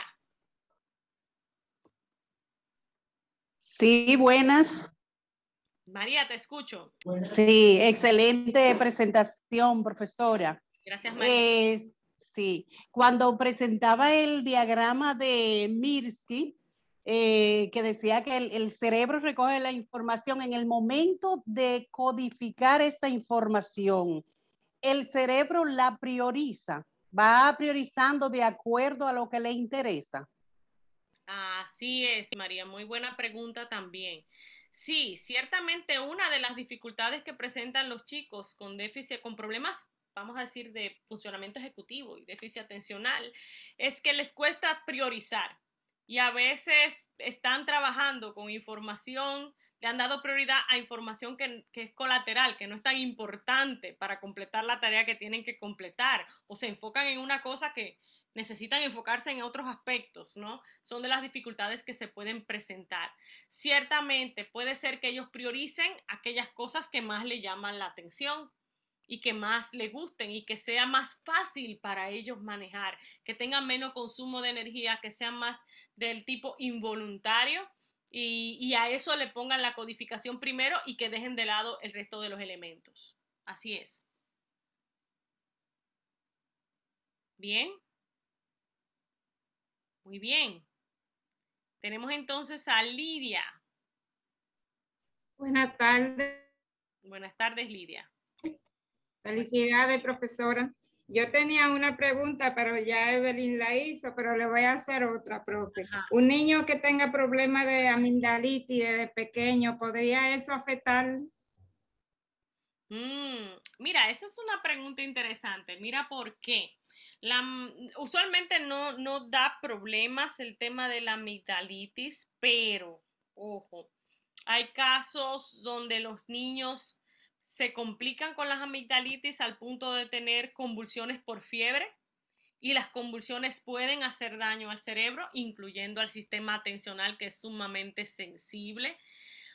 Y por otro lado, que es extremadamente raro, pero puede pasar, hay chicos con amigdalitis que la bacteria que produce la amigdalitis puede llegar, cruzar la barrera sangre-cerebro y puede causar enfermedades o infecciones en el cerebro. Una enfermedad llamada PANDAS, sus siglas son PANDAS, es un trastorno neuropsiquiátrico de la infancia que produce muchos síntomas diferentes más relacionados con el obsesivo compulsivo, problemas de control de impulsos, entre otras cosas, que como dije es muy raro, muy difícil de detectar, pero que ocurre en personas que han tenido amigdalitis crónica por muchos años, que le da cada rato y que no se les quita. Pero no por el hecho de haber tenido amigdalitis, hay una relación directa con el déficit de atención. Espero que eso te quede claro. Muy bien, Lidia, tenemos a Tomasa. Buenas tardes, maestra. Felicidades por su exponencia. Gracias. Mi pregunta es, ¿cómo ayudar a un niño que presente síntomas de déficit de atención, pero que no es diagnosticado, ya que a veces trabajamos en lugares donde hay mucha vulnerabilidad y los padres se le pide que se le hagan lo que se le hacen a los niños que tienen esta dificultad? Entonces, ¿qué hacer con este caso? Ay, Tomasa, qué bueno que me haces esa pregunta porque quiere decir que vas a venir para la próxima clase, porque todo eso te lo voy a responder en la próxima clase. Vamos a dedicarnos exclusivamente a hablar de eso mismo. ¿Qué hacemos? ¿Qué hacen los maestros? Como dices, en casos donde los padres no tienen los recursos para llegar ni siquiera muchas veces a hacer el diagnóstico apropiadamente o mucho menos a llegar a procesos terapéuticos y no tienen muchas herramientas tampoco en casa. Entonces ahí son vitales ustedes. Mira por qué. Porque a veces son ustedes los que van a tener la mayor cantidad de información y que van a poder compartir con la familia pues qué les funciona a ustedes, qué hacer, cómo hacerlo, qué no hacer. Pues todo eso lo vamos a hablar en la próxima clase. O sea que te me quedas ahí pendiente. Tenemos a Johanny. Muy buenas tardes, doctora. Muchas felicidades por su exposición. Quisiera saber, ¿me escucha? Sí, te escucho. Quisiera saber cuáles son los factores que pueden inferenciar en el proceso del desarrollo durante el embarazo para que pueda conllevar a que un niño tenga déficit de atención. Ok, muy bien. Pues sí, son varias cosas varios factores que pueden predisponer a un niño o niña a tener déficit atencional. Te mencionaba algunas como son la prematuridad, en niños nacidos antes de las 37 semanas, con el bajo peso, nacidos con menos de 5 libras, todo lo que sea problemas respiratorios, que no llegó oxígeno suficiente al cerebro ya sea por broncoaspiración durante el parto, porque tenía circulares, o sea, el cordón umbilical le daba la vuelta al cuello, que se pasó de tiempo en la matriz hasta que ya sabía cómo pasado, entonces no estaba respirando bien, o hubo sufrimiento fetal. Todas esas cosas pues predisponen para el déficit atencional, pero como dije, también hay un factor genético importante. La mayoría de los niños, y bueno que me haces esta pregunta porque creo que no lo mencioné, con déficit atencional, un 30% pues tienen padres que también tuvieron déficit atencional. O sea, a veces no es qué hacer o qué no hacer, es que es un tema genético que en la familia se da. Y muchas veces nos encontramos con chicos que nos dicen, sí, su papá era así mismo, su abuela me cuenta que su papá era terrible y nadie lo aguantaba y no hace lo cuento. Entonces tú te das cuenta que hay un tema genético. Igual no pasó nada durante el parto, igual no pasó nada durante la gestación, igual todo estuvo bien en el desarrollo los primeros años, pero genéticamente se ganó el pool. Y eso es lo más probable que puede pasar. Pero sí también encontramos esos otros chicos que han tenido incidentes neurológicos, como decía, convulsiones o pequeños accidentes cerebrovasculares que son muy poco frecuentes, pero que ocurren en los recién nacidos y entre otras cosas. Muy bien. También, qué sé yo, hay temas de exposición en las paredes con el tema del plomo, de la pintura vieja que se usaba antes, los pesticidas, que hay estudios, la prevalencia ahí es menor, pero también está. Carlen, ¿nos da tiempo todavía para Carlen? Sí, nos da tiempo, bastante tiempo. Tenemos tiempo, todavía tenemos media hora por lo menos. Excelente, porque esta es la parte para mí más chévere. Carlen.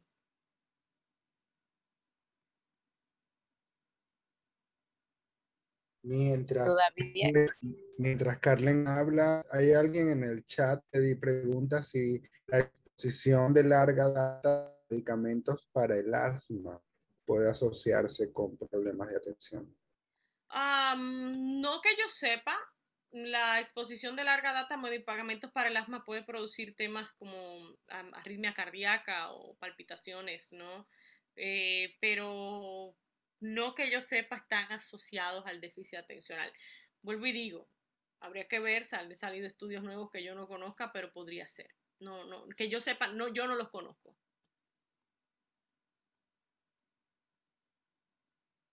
Carlen, ¿estás ahí?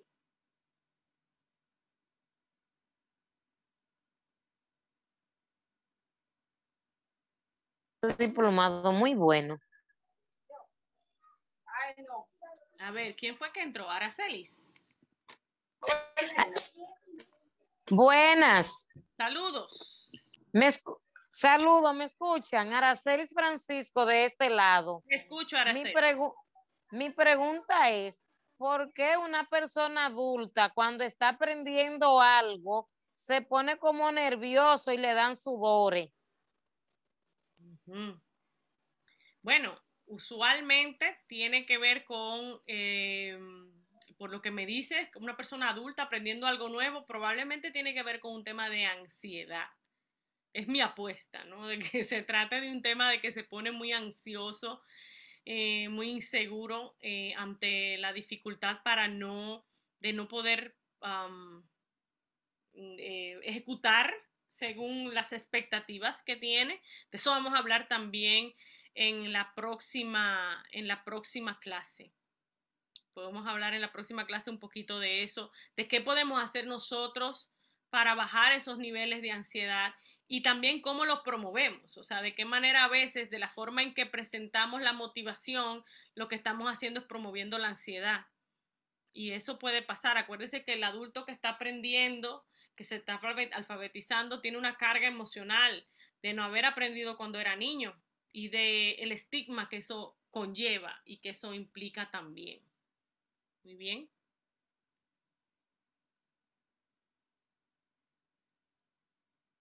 Muy bien, Aracelis. Tenemos a Meregilda.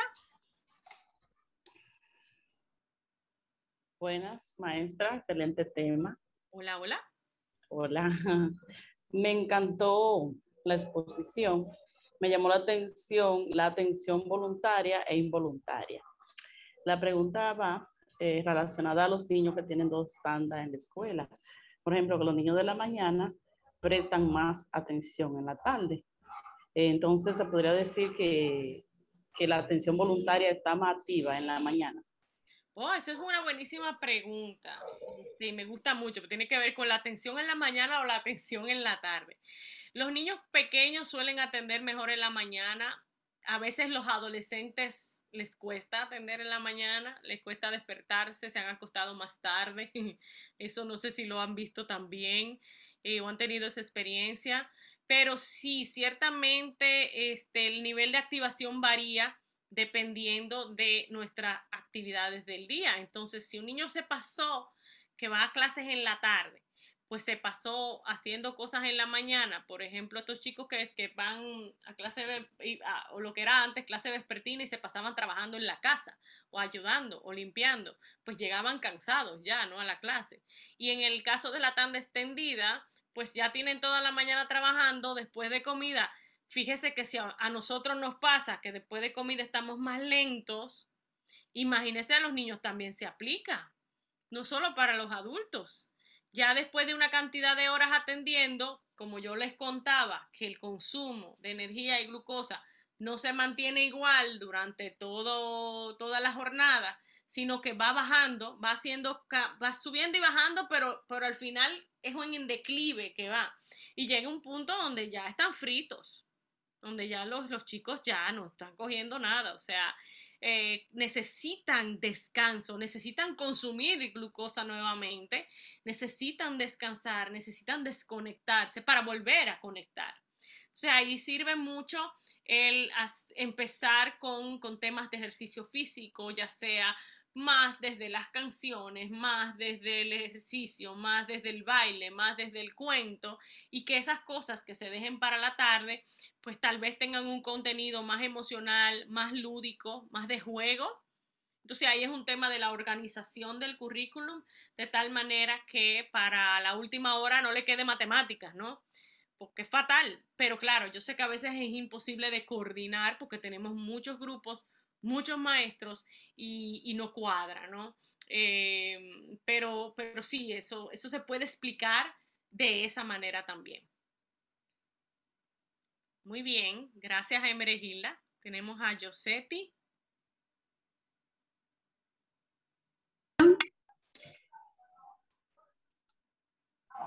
¿Sí? Ok, tengo dos preguntas. Hay una de ellas que ya será respondida, según la he escuchado, en la próxima clase.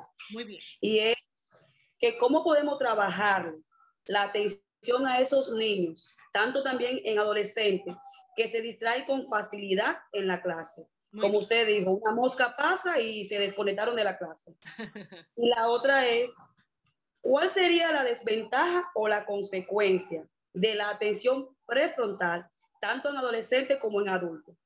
Porque me identifiqué en un tema que usted dijo, que estoy con mi niña aquí al lado, mayor de 20 años. Yo le dije, ustedes me relajan a mí que estoy loca porque olvido algunas cosas y ya veo el por qué. Tengo ya 2 años que hay cosas que se me olvidan y no es porque yo quiero. Así es.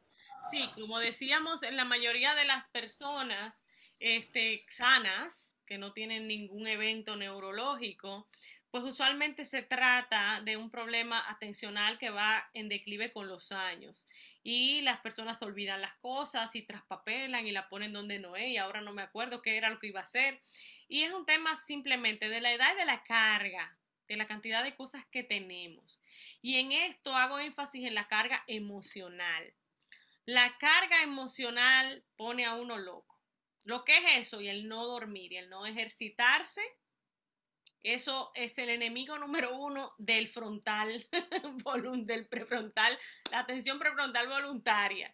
No quiere saber de personas que están deprivadas de sueño, que tienen muchas preocupaciones, muchas situaciones, como dije, de carácter emocional, porque podemos tener mucho trabajo y de cierta manera estamos acostumbrados a manejar grandes cargas de trabajo y que a veces sea más y a veces sea menos y nos preparamos para eso, pero la carga emocional tumba todo.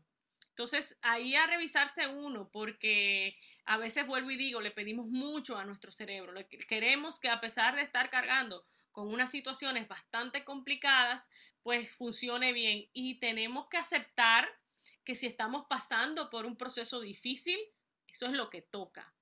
Nos apoyamos en los demás, hacemos listas, recordatorios, nos llevamos de agendas y hacemos lo mejor que podamos, porque no podemos pedirle más al cerebro. Tenemos que descansar, que es lo que el cerebro nos está pidiendo. O sea que espero que te hayas respondido. Tenemos a Felicita. Buenas tardes. Buenas tardes. Me gusta esa foto. Gracias. Muchas felicidades por su excelente exposición.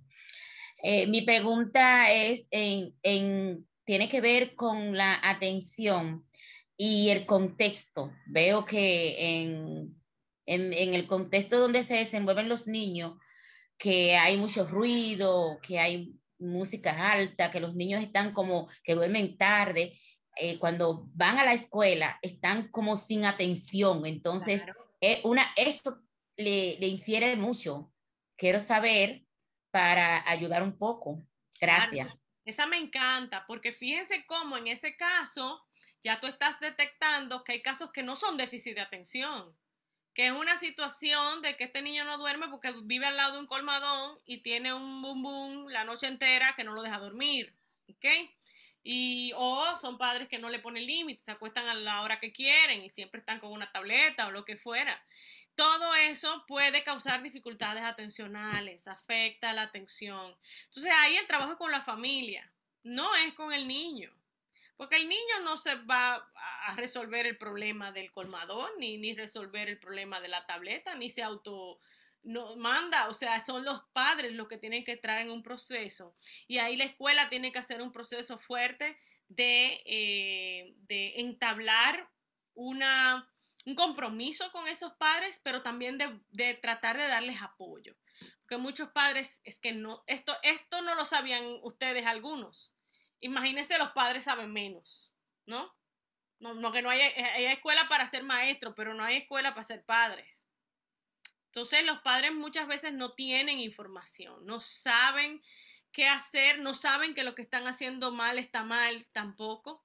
Y ahí viene el acompañamiento de la escuela con la familia, que es sumamente importante. Ese vínculo de que somos todos una gran familia y estamos aquí no solo para criticarte, sino para apoyarte en las cosas que se necesita. Hemos detectado que está ocurriendo esto y necesitamos tener una reunión para sentarnos a ver cómo lo vamos a resolver, porque esto no está funcionando. Yo creo que, y eso es ya un trabajo totalmente desde ese punto de vista, no tiene entonces nada que ver con el déficit de atención y seguimos. Ahora, pudiera ser que también haya un déficit de atención y que se esté agravando por esto, pues también puede ser. Que aún resolviendo el problema, pues no mejore. Pues bueno, es que hay una dificultad que estaba agravada por la situación sociofamiliar y del entorno. Gracias por la pregunta. Muy bien, Isabel. Ok. Mi pregunta es, ¿puede hacer que un niño tenga déficit de atención mientras el niño habla con otra persona, se para, se mueve, brinca aquí, salta allí, pero mientras el maestro le explica la clase y le hace alguna pregunta, él la contesta correctamente? ¿Eso se le puede llamar déficit de atención?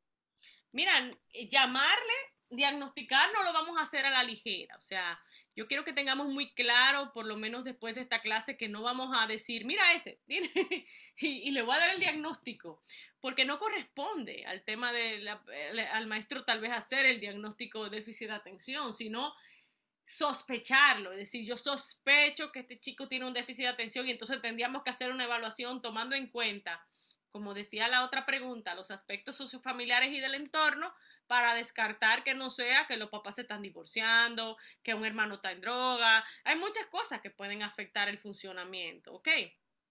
Y puede ser que un niño sea hiperactivo, pero atienda. Y al mismo tiempo que se mueva, capta y retiene. Sí, puede ser que sí. Puede ser que hay niños que perfectamente están brincando y después te responden la pregunta. Y tú le dices a ver si no sabe, pero ¿qué fue lo que yo dije? Usted lo que dijo fue esto, esto y esto. Eso es perfectamente posible y no necesariamente es un déficit atencional, pero si sospechamos que es un déficit atencional, pues referimos para evaluación. Puede ser un tema solo conductual, de hiperactividad o de impulsividad o de autorregulación sin inatención, puede ser también. Entonces, lo ideal en la evaluación es determinar de qué se trata para saber cómo ayudarlo mejor. Perdón, doctora Montaz, y quizás recalcar que esa evaluación se realiza con instrumentos especializados para ello.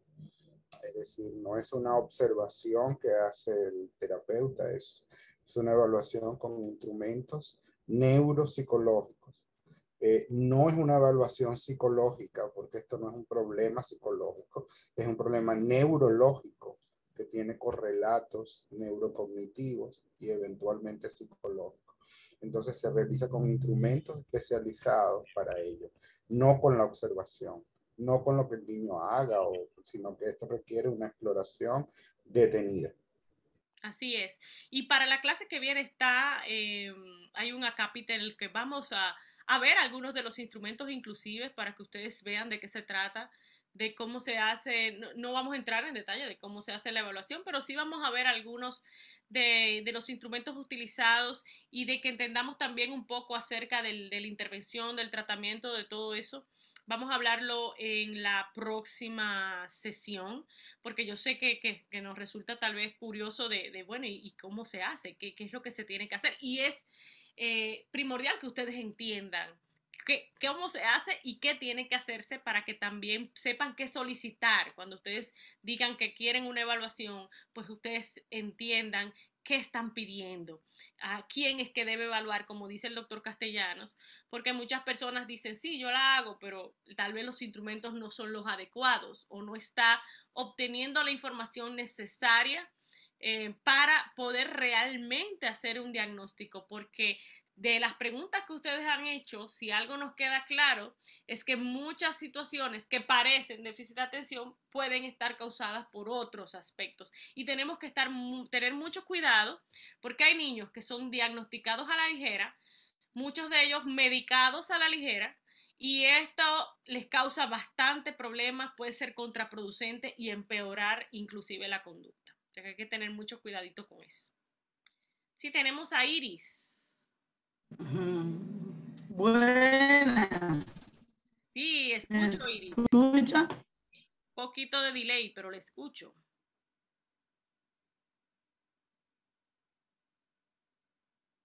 Parece que se frizó el de Iris. Santo. ¿Ya me escucha? Ahora sí te escucho. Ok, gracias. Mira, creo que es muy bella tu ponencia, muy interesante.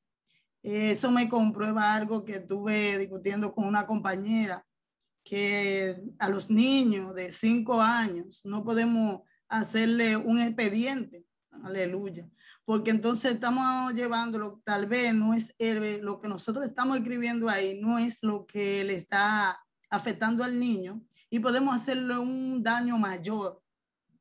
Entonces, cuando vi el enfoque donde trataba de 4 a 7 años, dije verdaderamente que es importante que todo maestro del nivel inicial específicamente pueda coger este diplomado. Aleluya.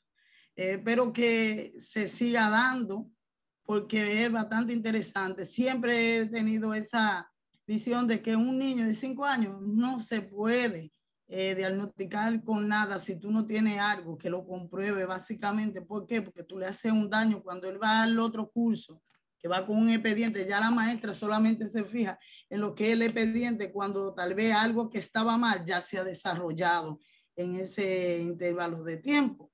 Entonces debemos tener mucho cuidado como profesional en esas edades, hacer un diagnóstico. Creo que está bellísimo, muy interesante. Gracias. Muchísimas gracias, Iris, por el comentario y me reiteras que sí, que ha llegado por lo menos el mensaje que quiero pasar, que eso es muy importante, que en estas modalidades a veces uno no le ve la cara a la gente y no sabe si están ahí, si está llegando y me dices que sí. O sea que gracias por eso.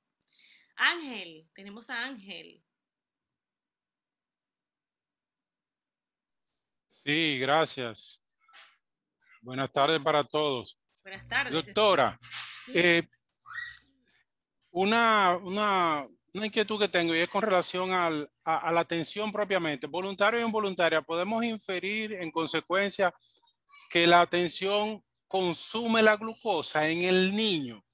Por algunos casos que hemos tenido en situaciones. Pregunto, ¿consume la atención propiamente dicho, consume la glucosa?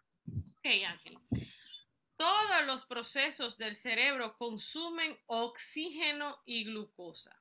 O sea, para que el cerebro funcione haciendo lo que sea, hablando, comiendo, jugando, atendiendo, recordando, necesita que tener un flujo de sangre que lleve a las células del cerebro vamos a decir, la gasolina, el combustible que necesitan para funcionar. Y ese combustible para todas las células del cuerpo es oxígeno y glucosa. ¿Ok? Hay un consumo importante de nuestro cerebro de ese oxígeno y de esa glucosa para funcionar. Pero no sé si lo que me estás preguntando es si a través del atender mucho el niño podría tener una baja en el azúcar, lo que se conoce como más parecido a un tema diabético, de que hay una disregulación del consumo de glucosa y de temas de la insulina, del manejo de la insulina en sangre. Son dos cosas diferentes, ¿ok? no porque el cerebro esté atendiendo mucho, al niño le va a dar un mareo y un bajón de azúcar y se va a caer. ¿Okay? Si eso pasa, es probablemente porque hay un tema relacionado con el manejo de la insulina, ¿okay?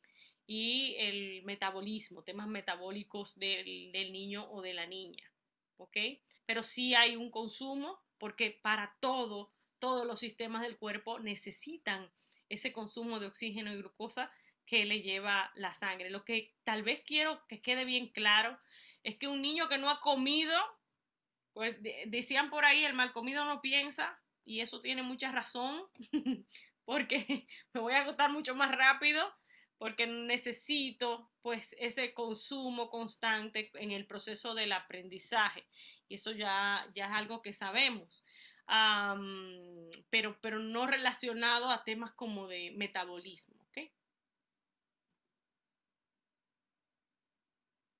Muy bien, gracias Ángel. Santa. Buenas tardes. Te escucho.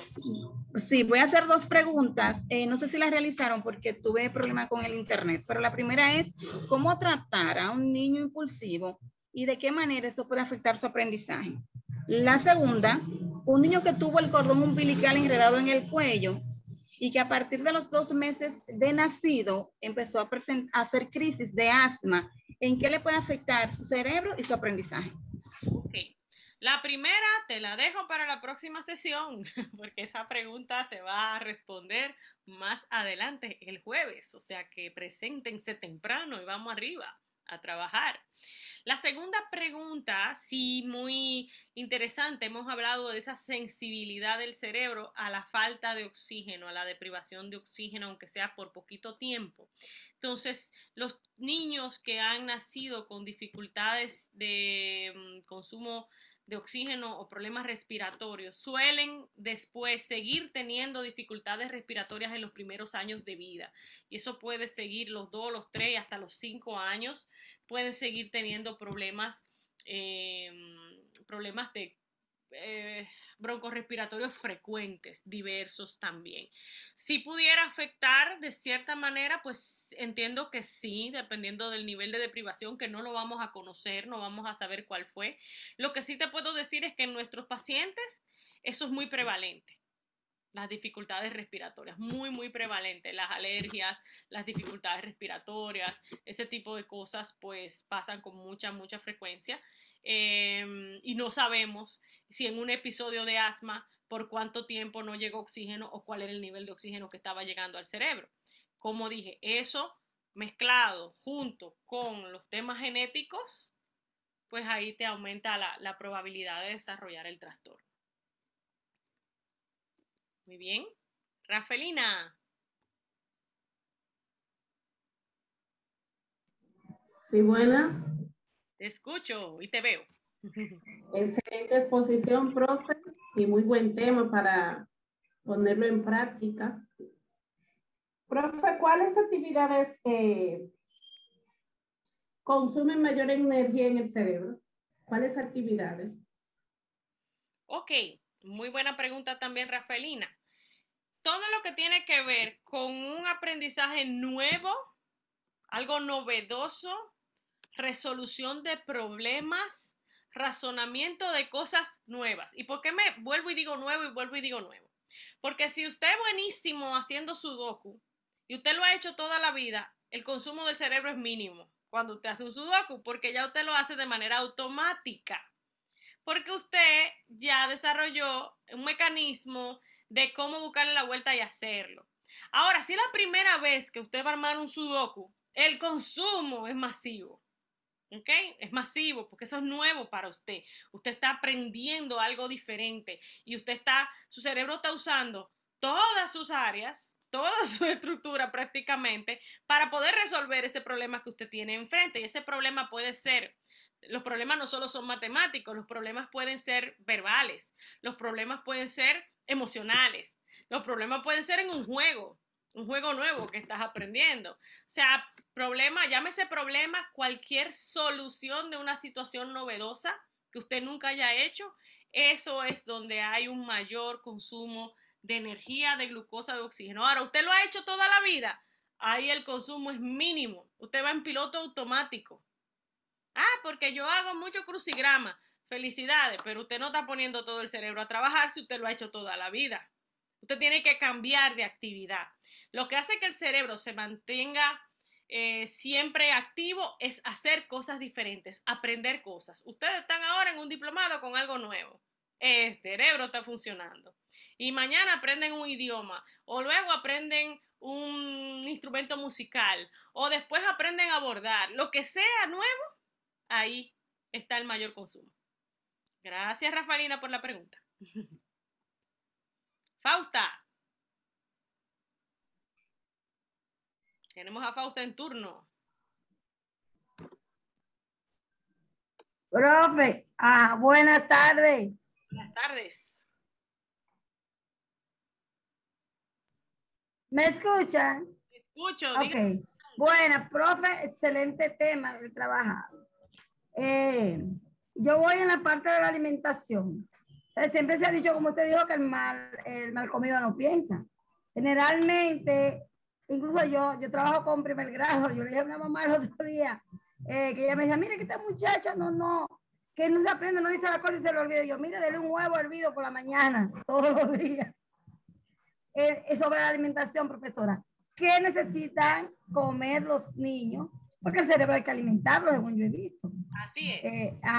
¿Qué alimentos se sugeriría para nuestros niños?